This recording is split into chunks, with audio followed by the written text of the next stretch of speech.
My name's Twana Lewis. I'm the Assistant Registrar for Recruitment and Inclusive Programming here at Temerty Faculty of Medicine, and I am typically the first point of contact for prospective students and applicants to the program. And thank you so much for taking the time today to listen to this presentation all of you who are online.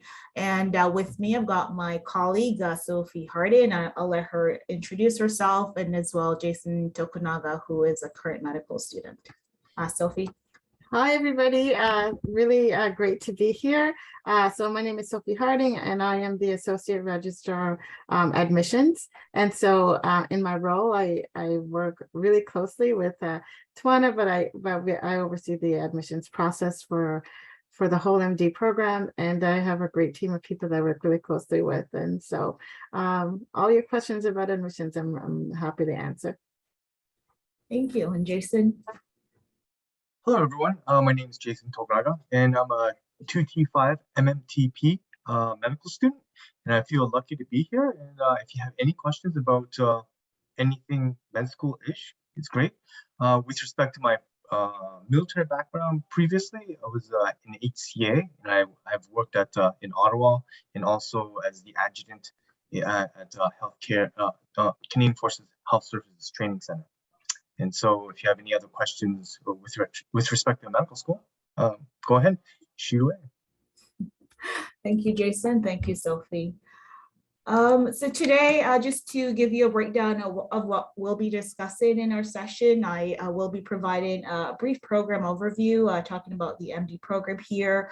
We'll speak specifically about the MMTP application stream, and then I'll give some information regarding general admissions requirements, and we'll walk you through the application process, specifically in terms of the application timeline and the MMTP review. And we'll spend a little time talking about transition to student life as well. So after the process, what does that look like? Right. So we do offer two programs here at Temerty Faculty of Medicine. We do offer the MD program and the MD PhD program. The MD program is a 4-year degree, which requires previous university experience in order to apply. Not sure what's going on there. Followed by postgraduate training, and it leads to the professional designation of Doctor of Medicine, the MD. For the MD PhD program, it's a little bit more in terms of time commitment, 8+ years, and it really depends on the research focus for the doctoral portion of the program.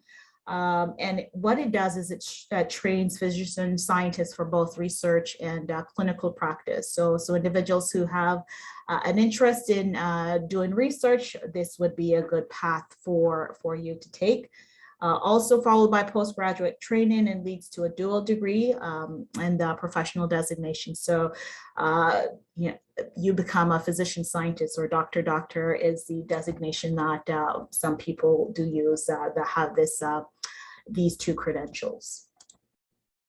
At the University of Toronto, we offer unparalleled opportunities for potential students. We're ranked #1 in Canada in all of the major university rankings, and are considered top 5 in the best global universities for clinical medicine. We're also one of North America's largest biomed research, education, and clinical care network. And we receive funding from the 3 federal granting agencies more than any other Canadian university.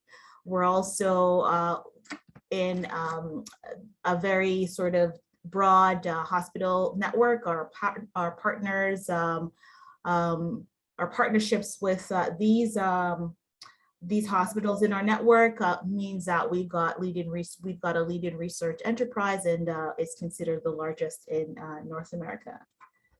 We do offer the program currently across 2 campuses at St. George and Mississauga. And because of this, we have access to a very diverse patient. Sorry about that.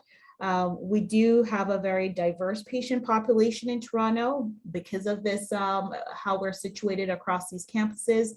And of course, this means that our students are exposed to very diverse patient learning opportunities that they may not have elsewhere. We do offer the program, as I mentioned, across 2 campuses and across 4 academies. Both of the campuses encompass these 4 academies that place our students at the heart of Canada's largest healthcare network. And we offer 9 fully affiliated research-intensive hospitals and dozens of community and clinical care sites. This network provides access to first in Canada clinical learning opportunities that are not easily replicated across Canada, and better prepares our students for residency. So for example, someone that is situated at the Mississauga Academy of Medicine would have access to our Trillium Health Partners, as well as the various specialty hospitals that we have, Sick Kids, Holland, Bloorview, etc. And Jason, I guess, in his segment can talk a little bit about where he is situated, and of course, the student experience for him there. In terms of the program, it is broken down into two areas, foundations, which is year 1 and 2. And this is just a brief sort of look or snapshot into the curriculum program for the first 2 years that you're a medical student. There is a lot of on-schedule time that is embedded in the program. So there is downtime around learning that students have to focus on professional development as well, additional professional development. The program is structured in such a way that it focuses on courses, themes, and components. And a lot of case-based learning is how a lot of the content is delivered within the curriculum. The basic goal of Foundations is to help students learn the necessary biomedical knowledge and develop the appropriate professional attitudes that and skills that they'll need to take them into their a successful clerkship and beyond as well. In terms of the clerkship curriculum, which spans year 3 and 4, clinical clerk students learn to contribute more progressively to patient care within hospitals and community-based clinics and doctors' offices, so within the clinical setting.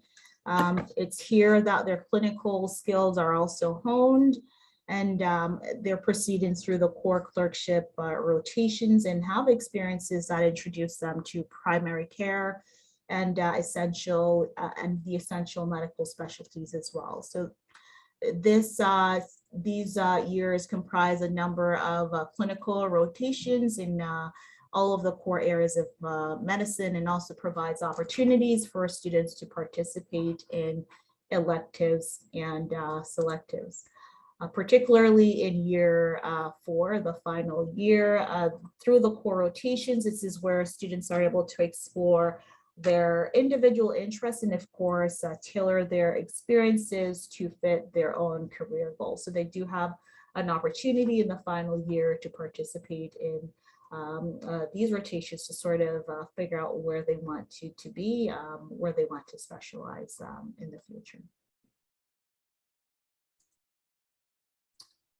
In terms of the military application stream, the eligibility requirements are that you be a serving regular force member of the CAF, and you are eligible as per CAF rules.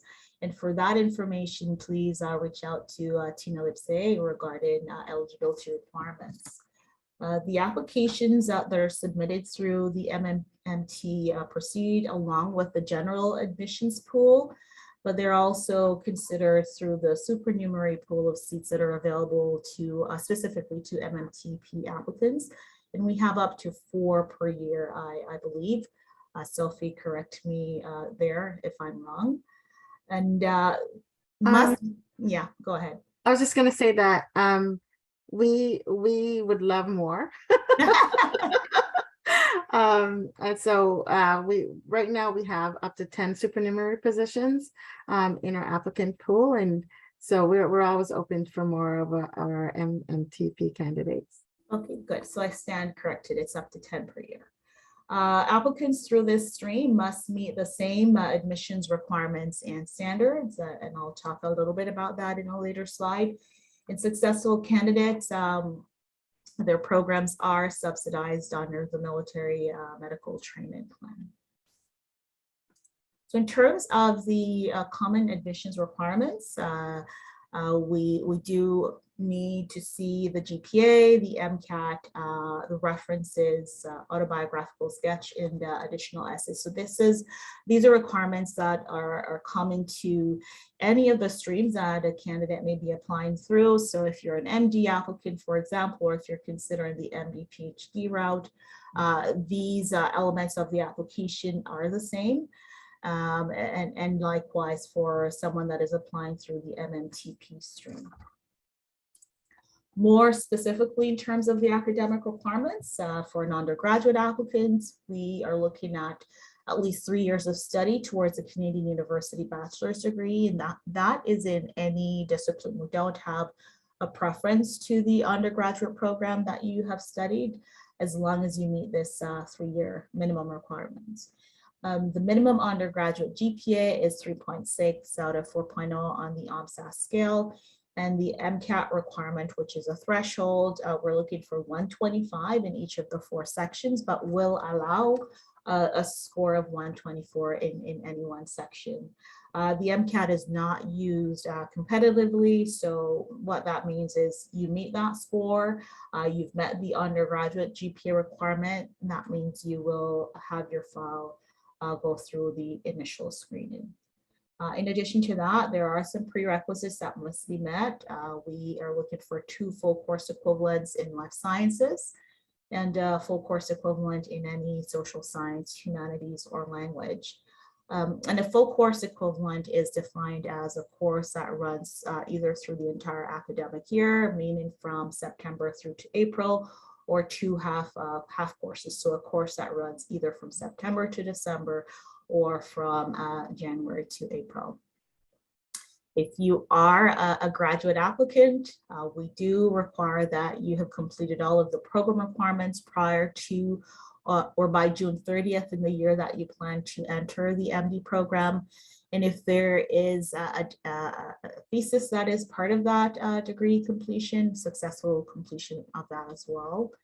The undergraduate GPA that must be met here is 3.3. So we do recognize the rigor of having gone through a graduate program. So we do reduce the minimum GPA that is required for a graduate applicant. It's 3.3 out of 4.0 on the OMSAS scale. And also in recognition of your graduate work, dependent on the level and status of that graduate degree, applicants will receive credit as well.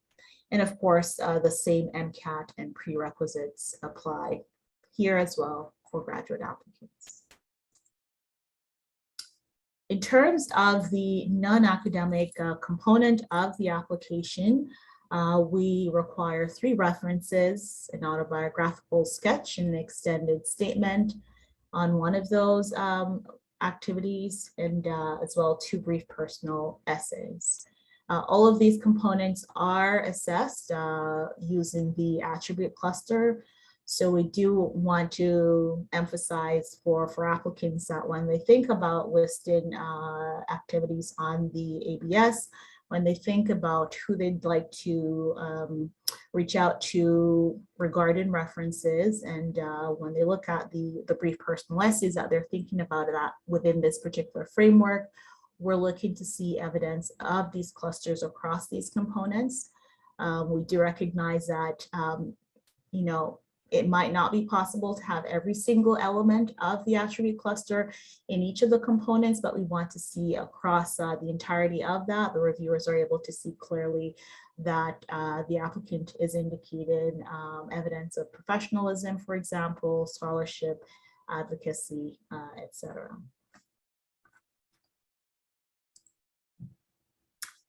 And for those who may be interested in the MD, PhD pathway, there are additional requirements if you do decide to go that route.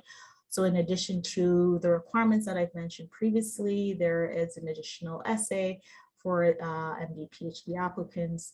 Additional references as well need to be submitted, and these are more focused on your interest or preparedness for research. So the individuals that are writing these references should be speaking about your research experience and interest in this forum.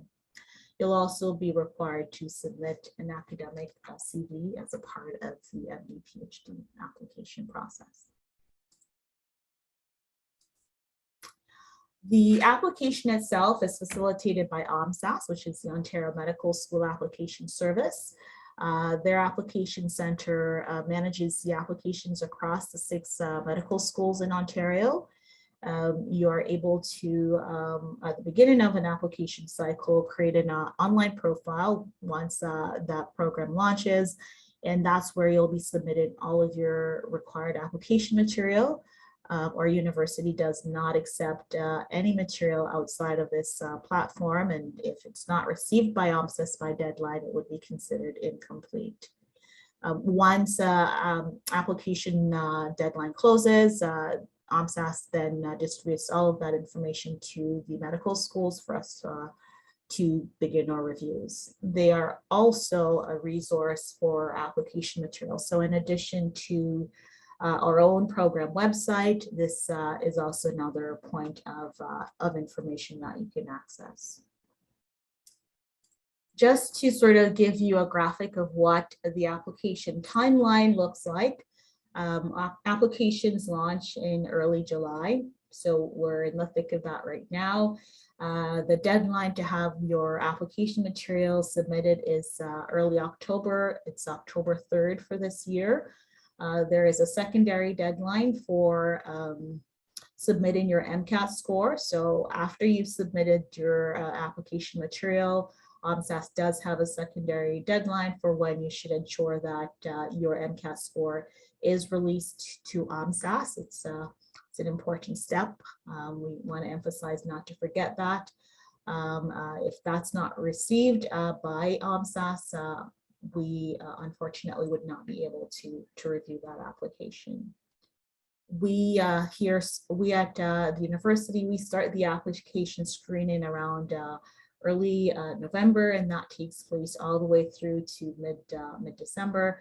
And this initial application screening is where we're looking to check that you have submitted your MCAT, you meet that threshold score, you meet the GPA requirement. If you've checked those criteria, then your file is moved on to further review. And that process starts in mid-December and that runs through to February. In tandem to this process, we're also looking at reviewing applicants that are going through the MMTP application stream. So individuals that we have an interest in at U of T, we will provide that information to Tina's team, and they will do their own file review as well, just to determine that eligibility requirements as per CAF are met. And that information is then sent back to us. And of course, based on the overall review of these files, we determine who we will be extending invitations to for interviews. And those interviews, they run from February through to April. We are using an online video format in terms of interviewing, and this was something that we pivoted to because of COVID. We felt that it's something that we're going to be using for the foreseeable long term because it provides a lot more flexibility in terms of having individuals being able to meet their interview times. It also does provide some level of access as well. In the past, students that were being applicants that were being invited for interviews had to travel, so there was a cost involved with that. with an online video format, at least that is eliminated. Dependent on how the interviews go, we do determine a rank, and of course, offers are made in early May. In the months between then and orientation week, we do have a number of activities where we connect with students that have been extended offers through a calling campaign where they're able to connect with current students and talk a little bit about student life, about the academies that are here, and just to give some insight into what they can expect as a student. And then in the last week of August, prior to the beginning of class, we do have an orientation week just to give students another opportunity to touch point with their incoming cohort. And of course, just a little bit of social sort of element to getting into med school, and of course, an introduction to student life on campus as well. I'm going to hand it over to Sophie, who's going to talk a little bit here about the file review process. Sophie. Thanks, Twana. Okay, just wanted to give you a sense of what we do on the admission side in terms of when we're going through the file review process. And I just also want to say that, you know, we realize that, you know, our military applicants are very diverse and very unique. And so when we're looking at your file, when you come in to this process, we do take in consideration that, you know, we're looking at, you know, your experience, you bring in different skill sets. And so, you know, that along with the GPA and all that, I just want to make sure that you understand that we do take a lot of things into consideration. It's not just, you know, looking at your GPA and your MCAT score, but we really want to have a fulsome view of the applicant before we move forward. And we do work together throughout the whole process. I'm always checking in with Tina's team and to make sure that, you know, we're good and we're on the same page as we move through. The file review process is actually probably the most intense part of our application process, because we do have quite a few people involved that are helping to review our applicants. And so the first part of it is the applicant screening that happens on November to December. And this is where, you know, we really look at our applicants from our MMTP stream. Specifically, we take a look at who you are, we take a look at your experiences, and as we decide whether or not you're ideal to move forward into the review process. And then when we get into December to February, this is when we each applicant is reviewed by at least 5 reviewers independently. And it's really important that we get these independent reviewers, because, you know, they are able to take your file apart and review it. We call it relatively rating. And so one reviewer, for example, would have a slew of different file, like the same essay or the same autobiographical sketch, and they would be able to review it and rate it as opposed to in conjunction with about 15 other exactly the same essay. And that's where we talk about rating to make sure that every applicant is getting a fair process, and that it's we're looking at it horizontally and we're rating based on the pool of applicants. So your autobiographical sketch, your brief personal essays, and your references are checked and reviewed by independent reviewers. In terms of then we go into the file review, and so we actually have like separate committees, and the D&D applicants would then also, we're going to be reviewing by the MD admissions committee as well, to go through your file and to really take a really broad look at your experiences and everything as we're going through the process. And then we go into the online interview. If you're selected to go for interview, that's going to happen between February to April.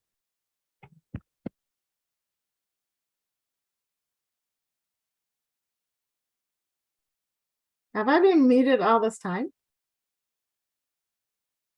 Hello? No, you've been good. We've been here. Okay, because I saw muted on my screen. I'm like, oh no. No, it's just for a quick second. Oh, okay.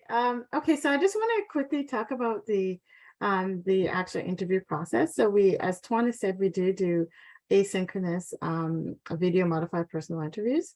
And so there are 4 stations, and so essentially you have four questions that you're going to be answered. We really do have attribute clusters that we want you to focus on. And each one of the stations is going to be reviewed by an independent reviewer. So you're going to have about 4 reviewers for your whole interview process.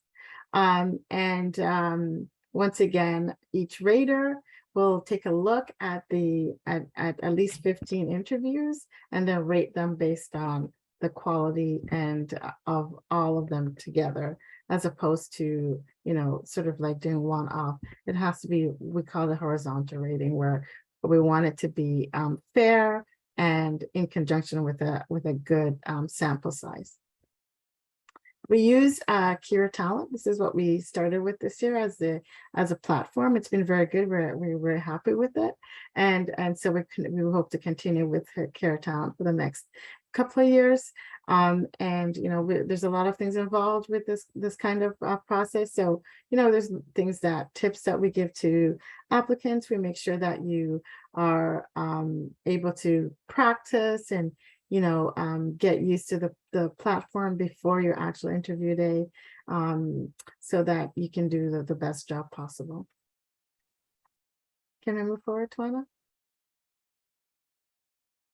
I just want to say, in terms of the, students, applicants get really confused about what happens in the final decision when we're putting it all together. So, once you go through, the initial process, and then there's file review, and there's different, way that we do the percentages. But once you're applicant that, we check in with Tina's team, and we think, okay, this is a great person that we want to have move forward into the interview process.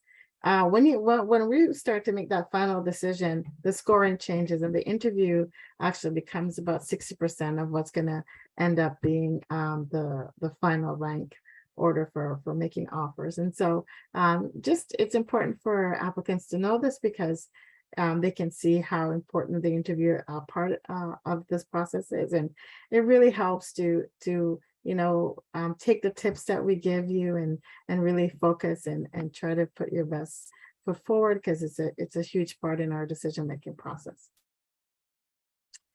And that's all I have for, I don't know if Tawana wanted me to touch on anything else.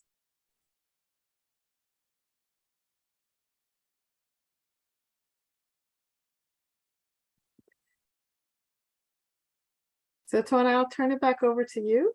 Yes, and I'm sure that the attendees may have questions in the Q&A section. Yeah, and then yes. happy to answer all your questions. I'm here, so please let me know.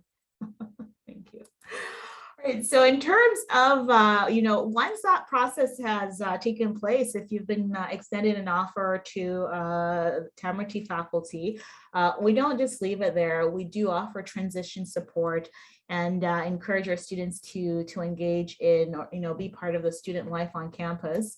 Our students are supported through the Office of Learner Affairs and career counseling, academic success and personal counseling, and of course, the various clubs and student government activities that are available here. If you are so inclined, we encourage you to engage with that as well. So again, the Office of Learner Affairs offers counseling across the 4 years that you are here at medical school. They assist in things like career exploration. So when you're trying to decide what specialty, for example, you'd like to pursue, they can assist with that, walk you through those kind of conversations. They assist with elective planning as well, and also prepare our students for the matching process also. They do also provide one-on-one academic coaching. I can imagine for someone that is in the military where you are full-time, that you do need some sort of support there in terms of just being able to sort of balance all of the things, the competing priorities that you will be faced with as a medical student. So our academic coaching team in OLA is there to support that as well, to help to form individualized study plans to assure that you are meeting your goals and of course optimizing your learning potential. And we also do offer personal counseling because we do know that outside of your academics there is life. So if there are any sort of personal concerns that you may have, we do have a range of counselors that are available to provide support to you in that respect as well. So this is the information here. I'll plug it into the chat box as well, but this is how you can engage with us through our general website. It does have a lot of information regarding the requirements of the program, what we consider to be acceptable prerequisites. We've got information there. And if you've got specific questions that are not answered there, you can also submit that to us at medicine.admiss@utoronto.ca. And quite often we're engaging with potential applicants on our social platform, and that's where you'll also learn about any upcoming webinars that we may be hosting. So Twitter information is there also.